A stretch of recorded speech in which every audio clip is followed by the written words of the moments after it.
Hello and अस्सलाम वालेकुम। पैसा नार्सिसिस्ट के लिए एक करेंसी नोट या एक करेंसी की हद तक महदूद नहीं है। ये एक ऐसा हथियार है जो कि नार्सिसिस्ट अपने इर्द गिर्द रहने वालों को अपनी पावर एग्जर्ट करने के लिए इस्तेमाल करता है, अपने इर्द गिर्द रहने वालों को मैनिपुलेट करने के लिए इस्तेमाल करता है और अपना कंट्रोल लोगों को एग्जिबिट करने के लिए इस्तेमाल करता है। इस वीडियो में हम आपको बताएंगे कि नार्सिसिस्ट किस तरीके से पैसे को इस्तेमाल करता है। वो इस पैसे को इस्तेमाल करते हुए अपने इर्द गिर्द रहने वालों पर अपनी डोमिनेंसी को मेंटेन करता है। वो अपने इर्द गिर्द रहने वालों को एक्सप्लॉइट करता है इस पैसे की वजह से, और इस पैसे को इस्तेमाल करते हुए और अपनी वैलिडेशन, अपनी मंजूरी हासिल करता है अपने इर्द गिर्द रहने वालों को से इस पैसे को इस्तेमाल करते हुए।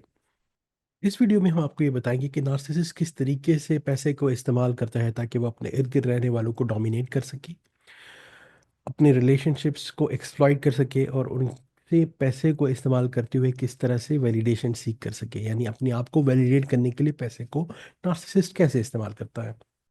अगर आप नार्सिसिस्ट के साथ अपनी फैमिली में रिलेशनशिप में हो, किसी लव रिलेशनशिप में हो या वर्क रिलेशनशिप में हो, आपके लिए ये फाइनेंशियल टॉक्सिक डायनामिक्स जानना इंतहाई ज़रूरी है। यानी पैसे की वजह से ये ऐसा जो टॉक्सिसिटी इन्वायरमेंट में क्रिएट हो जाती है, जो कि अगर किसी भी रिलेशनशिप में नार्सिसिस्ट मौजूद हो, ऐसी टॉक्सिसिटी क्रिएट हो जाती है। और इस टॉक्सिसिटी, फाइनेंशियल टॉक्सिसिटी की डायनामिक्स को अंडरस्टैंड करना, इसको समझना बहुत ज़रूरी है।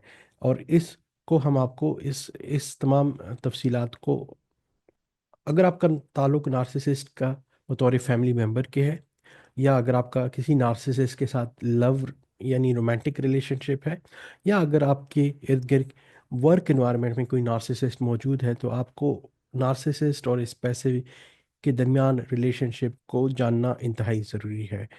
आपके लिए ज़रूरी है कि ये इस पैसे और नार्सिसिस्ट की कुछ डिटेल्स के बारे में अपने आप को एजुकेट करें, ताकि इस टॉक्सिसिटी के असर से अपने आप को महफूज रखें और अपने इर्द गिर्द रहने वालों को और अपने बच्चों को भी एजुकेट करें, ताकि अपनी ज़िंदगी में वो इस टॉक्सिसिटी को इंटरनलाइज नहीं करें, बल्कि एजुकेशन के थ्रू अपने आप को महफूज रखें। इस मौजू के बारे में रिसर्च करते हुए मैंने इसके बारे में इंफॉर्मेशन को 3 डिफरेंट एरियाज़ में ऑर्गेनाइज किया है। सबसे पहले मैं आपको ये बताऊंगा कि नार्सिसिस्ट किस तरीके से पैसे को अपने इर्द गिर्द रहने वालों को कंट्रोल करने के लिए इस्तेमाल करते हैं। दूसरे नंबर पे आपको ये बताऊंगा कि नार्सिसिस्ट का जो पैसे के साथ एक पैथोलॉजिकल रिलेशनशिप होता है, यानी एक एबनॉर्मल रिलेशनशिप नार्सिसिस्ट और पैसे का होता है, तो उसकी वजह से नार्सिसिस्ट के रिश्तों पर क्या असर पड़ता है।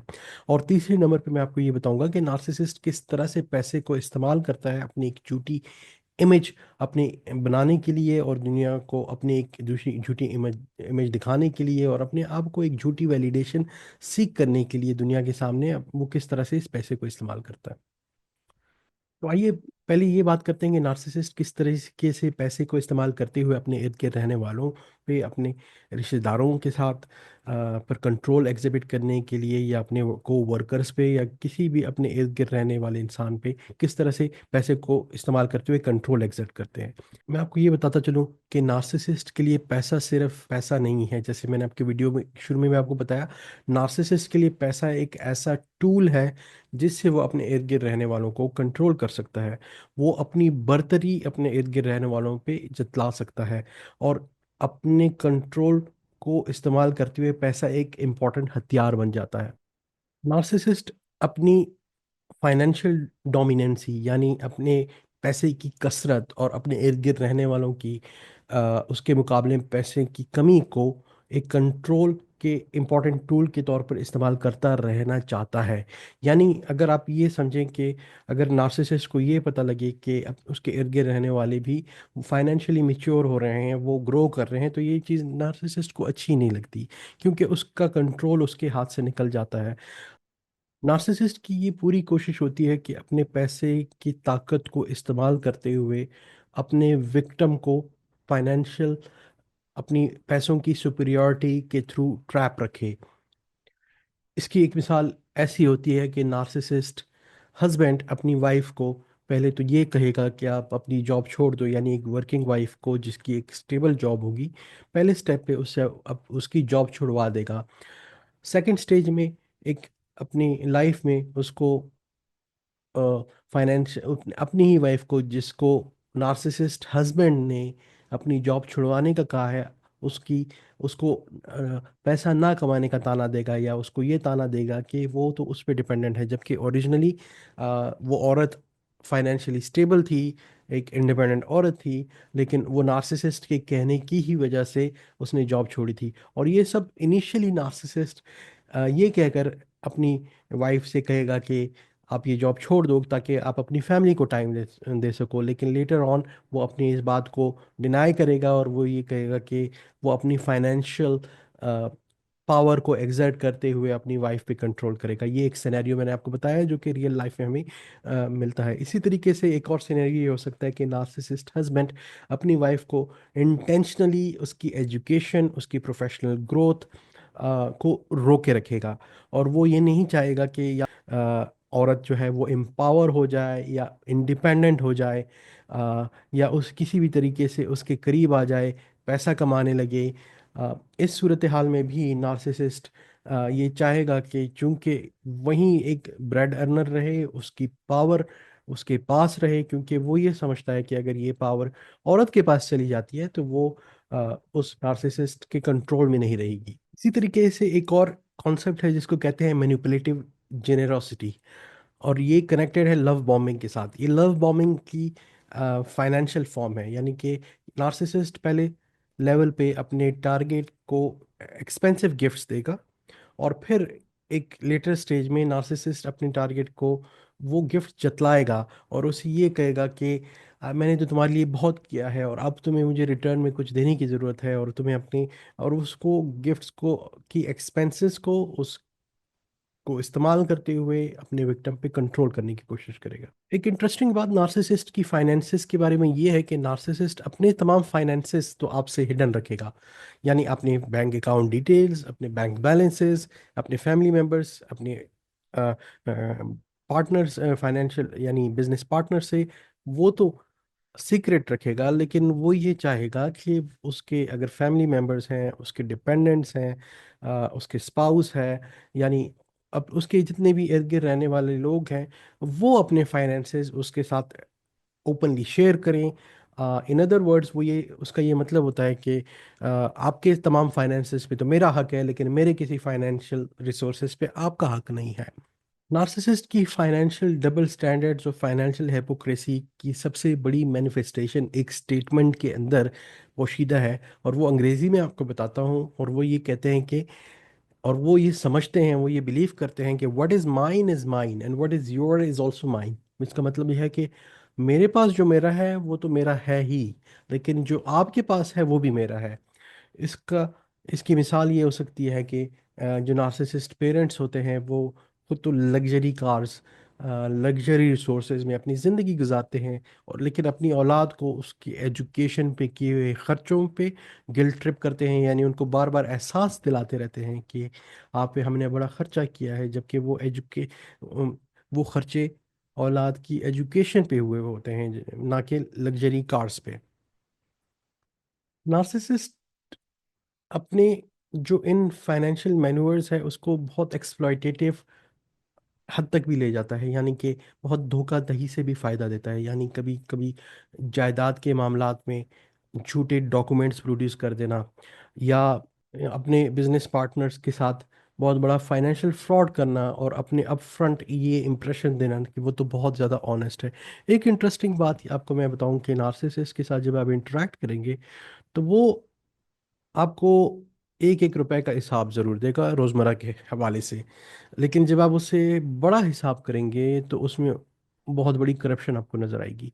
यानी इसका मतलब ये है कि अगर for example day to day affairs हैं, उसमें अगर किसी ने खाना पीना करना है या छोटे छोटे हिसाब किताब हैं, तो वो हिसाब किताब आपको रुपए रुपए के हिसाब से ये देगा, और आपको ये जितलाने की कोशिश करेगा कि वो तो इंतहाई ऑनेस्ट इंसान है। लेकिन जब आप लाखों और करोड़ों के हिसाब किताब यानी बैक एंड पे जो कैलकुलेशंस होती हैं उसमें की डिटेल्स में आप जाओगे, और अक्सर लोग नार्सिसिस्ट के इस फ्रंट के थ्रू, जिसमें वो डे टू डे अफेयर्स में तो बिल्कुल रुपए रुपए का हिसाब क्लियर लोगों को देते हैं, लेकिन बैक एंड पे उन्होंने बहुत ज़्यादा फाइनेंशियल करप्शन की होती है। जब लोग उनका ये फ्रंट देखकर धोखे में आ जाते हैं कि एक इंसान अगर एक एक रुपए का हिसाब दे रहा है तो वो किस तरह से करप्ट हो सकता है। लेकिन असल में ये एक नार्सिसिस्ट का एक चेहरा होता है, जो कि एक हथियार, एक तरीक़ाकार होता है कि वो एक एक रुपए का हिसाब तो देकर लोगों को बेवकूफ़ बनाते हैं और बैक एंड पे बहुत बड़ी करप्शन कर रहे होते हैं।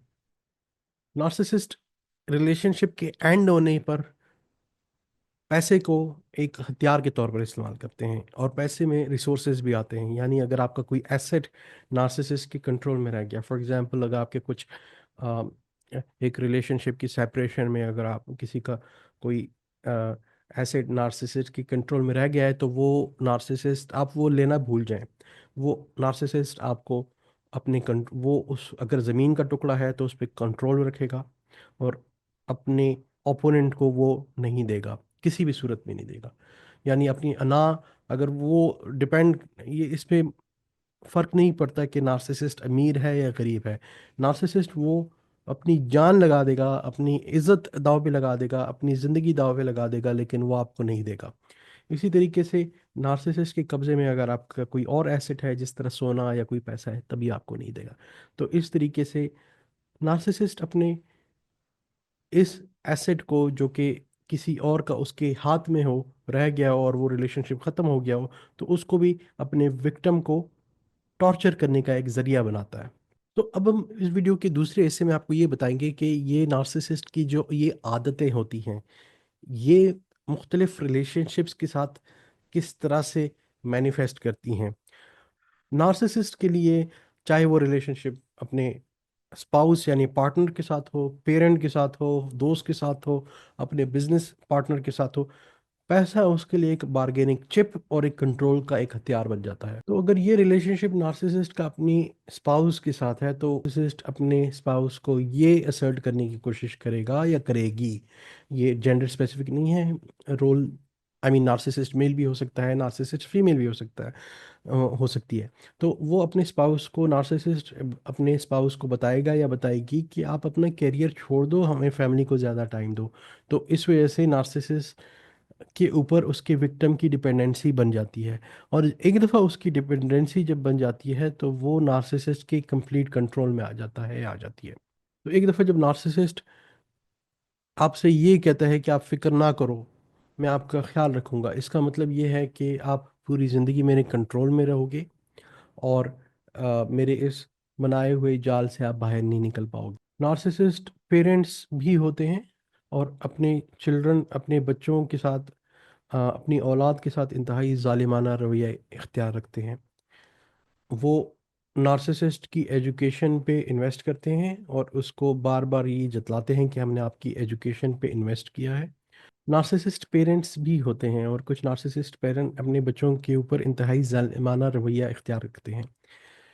वो अपने औलाद पे जो पैसा इन्वेस्ट करते हैं, उस इन्वेस्ट किए हुए पैसे को भी मुख्तलिफ तरीके कार से एक कंट्रोल का टूल के तौर की एक कंट्रोल की टूल के तौर पर इस्तेमाल करते हैं, और वो मुख्तलिफ तरीके से बच्चों को कंट्रोल करने की कोशिश करते हैं। सबसे पहले एक तरीक़ाकार ये होता है कि नार्सिसिस्ट बच्चे को, ऑब्वियसली बच्चा जो होता है, या अगर इवन एडल्ट जो हैं, जो कि एजुकेशन में अपनी अभी इस्टेब्लिश नहीं हुए, तो अपने पेरेंट्स पे डिपेंड होंगे। तो नार्सिसिस्ट उनको कमिट करते हैं कि आपको XYZ अमाउंट ऑफ पैसा मिल जाएगा, लेकिन जब टाइम आता है तो एक एक ख़ास मौके पे, आई मीन जब उस बच्चे को उस पैसों की अपनी हायर एजुकेशन के लिए सबसे ज़्यादा ज़रूरत होगी, तो वो फाइनेंशियल हेल्प अपने बच्चों से विड्रॉ कर लेते हैं। यानी कि उसकी परहैप्स हायर एजुकेशन के लिए, जब उस बच्चे को, उसके औलाद को उस पैसे की ज़्यादा ज़रूरत होगी, तो अपने किसी और गैर ज़रूरी मसरफ़ में उस पैसे को इस्तेमाल कर देंगे। यानी मिसाल के तौर पर कोई ऐसी गाड़ी ख़रीद लेंगे जिसकी उस टाइम पे ज़रूरत न थी, या कम एक उस लेवल की गाड़ी से कम सतह की गाड़ी पे भी गुजारा किया जा सकता था, लेकिन नार्सिसिस्ट ऐसा नहीं करेगा। आखिरी टाइम पे अपने बच्चे की एजुकेशनल फाइनेंशियल सपोर्ट विड्रॉ कर देगा, और वो पैसा एक कम ज़रूरी मसरफ में खर्च कर देगा। और इसी के साथ साथ नार्सिसिस्ट अपनी औलाद को पूरी ज़िंदगी एक गिल्ट में मुब्तला रखते हैं। और वो बार बार, यानी आप ये कहेंगे कम अज़ कम अ, जब भी नार्सिसिस्ट तकरीबन रोज़ाना की बुनियाद पर डायरेक्टली या इनडायरेक्टली अपनी औलाद को ये याद दिलाते रहते हैं कि आप पर हमने बहुत ज़्यादा खर्चा किया था, हमने इंतहाई गुर्बत में इंतहाई मेहनत करके इंतहाई मुशक्क़त के साथ पैसे कमाए और वो सारे पैसे हमने आप पे लगा दिए। और इसकी वजह से नार्सिसिस्ट की जो औलाद होती है वो इंतहाई दर्जे की गिल्ट में मुबतला रहती है। अगर आप वर्क प्लेस पे बात करें तो नार्सिसिस्ट अगर एक एनवायरनमेंट में होगा तो, या मिसाल बिजनेस रिलेशनशिप में होगा, तो वो तमाम फाइनेंसेस को अपने कंट्रोल में रखना चाहेगा। और वो ये चाहेगा कि किसी की सैलरी को इंक्रीज करने का जो डिसीजन हो या किसी को बोनस देने का डिसीजन हो, वो हमेशा वो ले, और वो कंडीशनल होगा नार्सिसिस्ट के साथ लॉयल्टी के लिए। यानी वो एब्सोल्यूट अनकंडीशनल लॉयल्टी डिज़ायर करेगा और इर्रेशनल किस्म की एक्सपेक्टेशंस रखेगा अपने एम्प्लॉयज़ या को वर्कर्स के साथ या पार्टनर्स के साथ। और किसी भी तरह से अगर उसकी लॉयल्टी के बारे में अगर किसी को डाउट नज़र आता है, उसको नज़र आता है किसी के बारे में, तो उसके जो इंसेंटिव्स हैं या उसकी जो रेपुटेशन है उसको ख़राब करने की कोशिश करेगा। नार्सिसिस्ट पैसे को इस्तेमाल करते हुए अपने दोस्तों पे पैसा निछावर तो करेगा, लेकिन यानी उसको अपने दोस्त को किसी एक्सपेंसिव लंच या डिनर पे ले जाएगा या उसके लिए कोई एक्सपेंसिव गिफ्ट ले लेगा। लेकिन वो अनकंडीशनल लॉयल्टी नहीं है। अनकंडीशनल जो ये उसके रिटर्न में वो अपने दोस्त से भी अनकंडीशनल लॉयल्टी चाहेगा। यानी नार्सिसिस्ट के साथ जो दोस्ती है वो भी एक बिजनेस ट्रांजैक्शन होता है।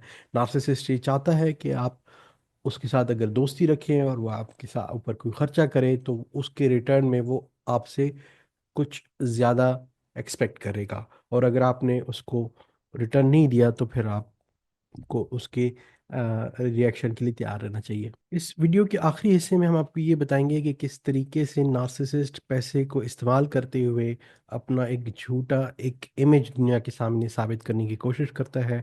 यानी वो ये दुनिया को बताता है कि वो इंतहाई स्टेटस वाला इंसान है, इंतहाई एक कॉम्प्लेक्स्ड इंसान है, और एक अपनी एक झूठी इमेज जो कि हकीकत में एग्जिस्ट नहीं करती वो दुनिया के सामने दिखाने की कोशिश करता है। नार्सिसिस्ट के लिए पैसा सिर्फ पावर नहीं है, पावर भी है लेकिन सिर्फ पावर नहीं है। नार्सिसिस्ट के लिए पैसा उसकी इमेज के लिए इंपॉर्टेंट है। नार्सिसिस्ट की अपनी सेल्फ वर्थ उसकी इमेज और उसकी पैसे से टाइड होती है। यानी अगर उसका लोगों के उसके बारे में इमेज बेहतर होगी और उसके पास बेहतर पैसा बेहतर होगा तो अपने बारे में अच्छा सोचेगा।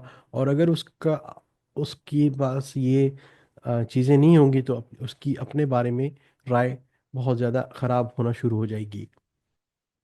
नार्सिसिस्ट पैसे को हियरार्कीज यानी अपने आप को सुपीरियर और दूसरों को अपने से कमतर साबित करने के लिए इस्तेमाल करता है। और ये करने के लिए नार्सिसिस्ट डिफरेंट तरीके इस्तेमाल करता है। मिसाल के तौर पर नार्सिसिस्ट अपने ख़ानदान में होने वाली शादी बड़ी धूमधाम से मनाएगा, डिस्पाइट द फैक्ट कि उसके पास उतना पैसा नहीं होगा जितना वो अपनी शादियों पे खर्च कर रहे होते हैं।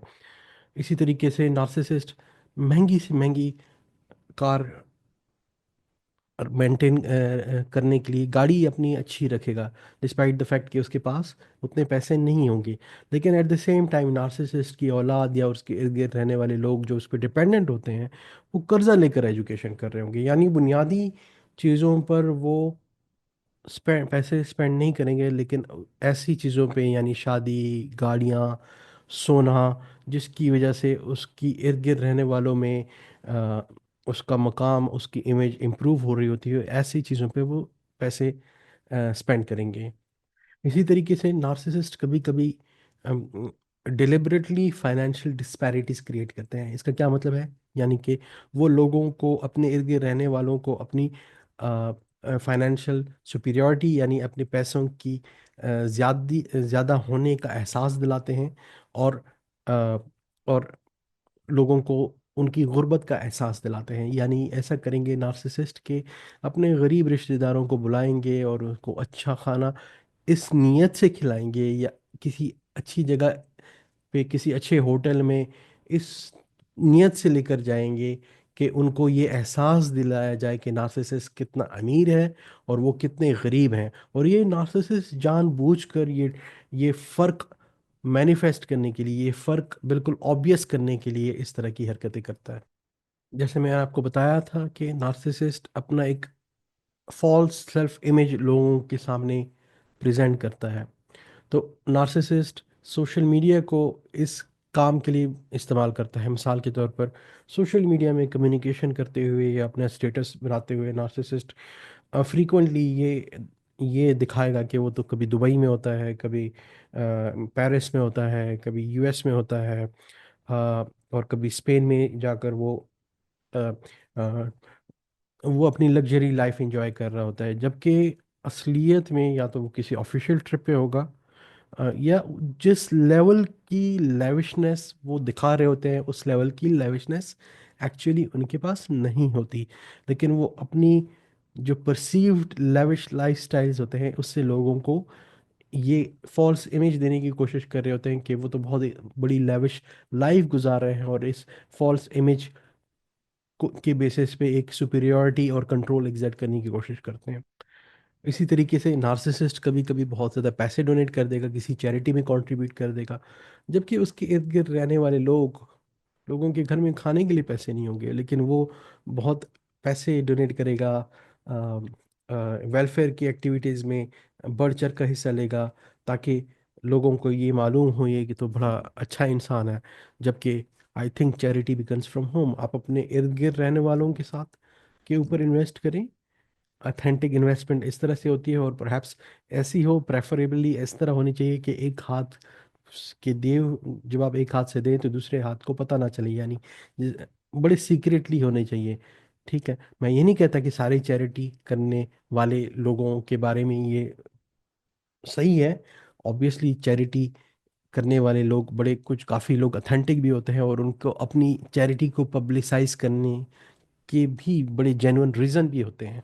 ठीक है, लेकिन एट द सेम टाइम ये सारी चीज़ों को आपको होलिस्टिक देखना पड़ता है कि उसकी, अगर आप किसी कोई एक इंसान चैरिटी कर रहा है लेकिन उसके अपनी औलाद जो है वो सफ़र कर रही है, उसके इर्द गिर्द रहने वाले भाई बहन अगर सफ़र कर रहे हैं, तो क्या ये जस्टिफाइड है कि आप अपनी जेब से चैरिटी कर रहे हैं और आप अपनी फैमिली को सफ़र करा रहे हैं? या इसी तरीके से आप अपने पास जो इर्द गिर्द रहने वाले लोग हैं उनके तो पैसे आप कब्जे में ले रहे हैं, अपनी उसकी जायदादें आप कब्जे में ले रहे हैं, अपनी घर में अपने भाई को जगह नहीं दे रहे, लेकिन दुनिया के सामने चैरिटी करते फिर रहे हैं। तो ऐसी सूरत हाल में मेरे ख्याल में ये एक रेड ऐसे अगर करेक्टरिस्टिक्स आपको नज़र आती हैं तो ये रेड फ्लैग्स हैं जिससे लोगों को मोहतात रहना चाहिए। इन तमाम खसूसियात का और इन तमाम हरकत का कुछ असर तो नार्सिसिस्ट का अपने इर्द गिर्द रहने वालों पे होता है, और कुछ असर नार्सिसिस्ट के ऊपर होता है। जो नार्सिसिस्ट के विक्टिम होते हैं वो कंसिस्टेंट फाइनेंशियल इनसिक्योरिटी का शिकार रहते हैं, यानी मनी साइकोलॉजी उनकी इंतहाई डिस्टर्ब होती है, जो कि जिसकी वजह से वो कॉन्फिडेंस उनका शेकन होता है।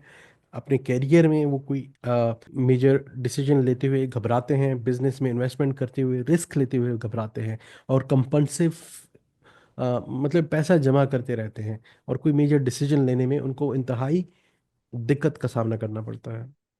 जबकि नार्सिसिस्ट के साथ सब कुछ होते हुए भी वो भी इंतहाई अजीब किस्म की सूरत हाल में होता है। क्योंकि नार्सिसिस्ट को एक कंसिस्टेंट वैलिडेशन की ज़रूरत होती है, तो वो अक्सर पैसा खर्च करते रहते हैं, फाइनेंशियल मिसमैनेजमेंट करते रहते हैं, जिसकी वजह से उनको सीवियर लेवल की फाइनेंशियल डिससेटिस्फेक्शन का शिकार हो रहते हैं। यानी वो अपने फाइनेंशियल सही अपने जो फाइनेंसेस हैं वो सही तरीके से मैनेज नहीं कर पाते, अपने रिसोर्सेज को सही तरीके से मैनेज नहीं कर पाते, अपने पास उनके पास पैसा पड़ा होता है या तो वो डिप्रिशिएट हो जाता है, यानी उसकी वैल्यू कम हो जाती है। वो किसी कारोबार में नहीं इन्वेस्ट कर पाते, उसको किसी ऐसे काम में नहीं इस्तेमाल कर पाते जिसमें उसको इस्तेमाल करना चाहिए, और वो कंसिस्टेंट फाइनेंशियल डिससेटिस्फेक्शन का शिकार रहते हैं। ये तमाम कहने के बाद मेरी आप सबको और ख़ासतर ऐसे लोगों को ये सजेशन होगी कि आप अगर इस तरह की कुछ रेड फ्लैग्स आपको किसी में नज़र आए तो आप ये ज़रूर इवैल्यूएट कर लीजिए कि आपका ताल्लुक किसी नार्सिसिस्ट से तो नहीं है। मैं ये चाहूँगा, मैं ये सजेस्ट करूँगा सबको फाइनेंशियल इंडिपेंडेंस रखनी चाहिए। एवरी एडल्ट, सारे एडल्ट्स को अपने तौर पर अपने आप पर अपने ऊपर डिपेंडेंट होना चाहिए, किसी भी आपको डिपेंडेंट होने की ज़रूरत नहीं है। हाँ, आपको अपनी फाइनेंशियल बाउंड्रीज को रखनी चाहिए, यानी कि और फाइनेंशियल बाउंड्रीज बड़ी एक्सप्लिसिट हैं, बड़ी क्लियर हैं। किसी को भी आपको अपनी फाइनेंसेस को एक्सप्लॉइट करने नहीं देना चाहिए। अगर आपको कोई मैनिपुलेट करता है, आपसे पैसे हथियाने की कोशिश करता है, आपके रिसोर्सेज पे कब्जा करने की कोशिश करता है, और वो अनजस्टिफाइड है, तो ये भी एक रेड फ्लैग हो सकता है। और ऐसी मैनिपुलेशन टेक्निक्स को आपको अर्ली ऑन आइडेंटिफाई करना चाहिए और उसको एक बाउंड्री में रखना चाहिए। अगर आपके रिसोर्सेज पे किसी ने इलीगली कब्जा किया हुआ है और आप चाहते हैं, मेरे ख्याल में आपको लीगल एडवाइस भी लेनी चाहिए, अपने आप को लीगल एस्पेक्ट से एजुकेट करना चाहिए। अपने एटलीस्ट जो मिनिमम मैं आपसे को सजेस्ट करूंगा कि अगर आपको ऐसा लगता है कि आपके इर्द गिर्द आपका रिलेशनशिप किसी नार्सिसिस्ट है, तो अपने आप को एजुकेट रखें कि आपकी लीगल राइट्स और बाउंड्रीज क्या क्या हैं, और अपने आप को ऐसे लोगों से सराउंड रखें जो कि फाइनेंशियली रिस्पॉन्सिबल हों। मैं ये नहीं कहता कि आप किसी को सपोर्ट ना करें, आप डेफिनेटली सपोर्ट करें अगर किसी को ज़रूरत हो, लेकिन अपने आप को ऐसे लोगों के साथ सराउंड रखें कि अगर आप जिनको सपोर्ट करते हैं तो वो आपको एक्सप्लॉइट ना करें, और जब आपको भी ज़रूरत पड़े तो आपको भी सपोर्ट करने के लिए वो मौजूद हों, या एटलीस्ट आपकी की हुई सपोर्ट के लिए थैंकफुल ज़रूर हों, और आपके दिए हुए पैसे या अपनी उसको टाइम पे या एग्रीड टर्म्स एंड कंडीशन के साथ वापस करें। आपके फाइनेंसेस पे अपना हक ना जतलाएं, और आपका पैसा समझें और अपना पैसा अपना पैसा समझें। अगर आप इस वीडियो को इस पॉइंट तक देख रहे हैं तो मैं आपसे एक स्पेशल रिक्वेस्ट करने वाला हूँ। नार्सिसिज्म एक इंतहाई कॉम्प्लिकेटेड फिनोमेना है। हमारी पॉपुलेशन की बहुत बड़ी तादाद अ, इसका विक्टिम बनी हुई है, और इसके असर से निकल उनको नहीं मालूम कि कैसे निकलना है, और इसकी अवेयरनेस की शदीद ज़रूरत है। तो इस वजह से मेरी आपसे रिक्वेस्ट है कि आपका बहुत बहुत शुक्रिया, आपने वीडियो इस पॉइंट तक देखी, लेकिन मेरी रिक्वेस्ट आपसे ये है कि आप इस वीडियो को लाइक का बटन ज़रूर दबाइए, मेरे चैनल को काइंडली सब्सक्राइब कीजिए, और ये वीडियो इर्द गिर्द रहने वालों के साथ शेयर इस वजह से कीजिए कि ये पैगाम, ये सब कुछ करने की वजह से और लोगों तक फैलेगा। और जितनी अवेयरनेस इस फिनोमेना यानी नार्सिसिज्म के बारे में बढ़ेगी, उतनी ही लोगों के अंदर अवेयरनेस बढ़ेगी, और उतनी ही लोग अपने आप को नार्सिसिज्म के खिलाफ डिफेंड करने में कामयाब होंगे। आपकी समातों का बहुत बहुत शुक्रिया। अपनी दुआओं में मुझे याद रखिएगा। अस्सलाम वालेकुम।